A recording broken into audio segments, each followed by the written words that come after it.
உங்க ஊர்ல உங்க குலசாமிகிட்ட இருந்து ஒரு பிடி மண் எடுத்துன்னு போங்க போதும். அது எல்லாத்தையும் பேசுமே. அது எடுக்கலாம்ல. அது 10 வருஷம், 100 வருஷம் அந்த மண்ண வச்சுருக்கலாம் நீங்க. ஒரு பிடி மண்ணு.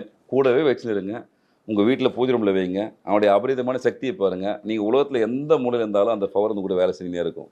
உங்கள சுத்தி ஒரு கவசமா அமைஞ்சிரும். ஒரு பிடி மண்ணு தான். அத உங்களால எடுத்துன்னு போ முடியுமா? முடியாதா? நீங்க 3 ஃப்ளோர்ல இருங்க, 9த் ஃப்ளோர்ல இருங்க, 12த் ஃப்ளோர்ல இருங்க. எங்க வேணா இருங்க. ஆனா அந்த சக்தி மாறாது. இப்ப இந்த இஞ்சி பூண்டு பத்தி பேசுனீங்க. இஞ்சி சாறு வந்து வீட்ல தெளிக்கலாம் அப்படிங்க. பூண்ட எப்படி பயன்படுத்த? இல்ல பூண்டு ஒண்ணும் இல்ல. நம்ம உரிக்கிறோம் இல்லையா? ஆக்சுவலா உரிச்சு அத பயன்படுத்திர்றோம்.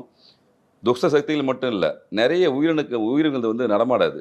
இப்ப அந்த காலத்துல நெறைய இந்த பூரானு, அந்த மாரி நெறைய தேள்லாம் நெறைய வரும். அப்ப இதான் நம்ம மக்கள் பயன்படுத்துவாங்க. என்னன்னா, அந்த பூண்ட உரிச்சு நைட்ல இந்த வாசப்படிலலாம் வச்சுருவாங்க. அந்த பூண்டு தோல வச்சுருவாங்க.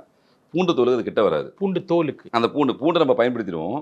அந்த பூண்ட உரிச்சு போடுவோம் இல்லையா? அந்த தோல சுத்தி அப்படியே வச்சுட்டோன்னு வச்சுக்கங்களேன், அதுகிட்ட எதுவுமே நெருங்காது. அவனுக்கு ஒரு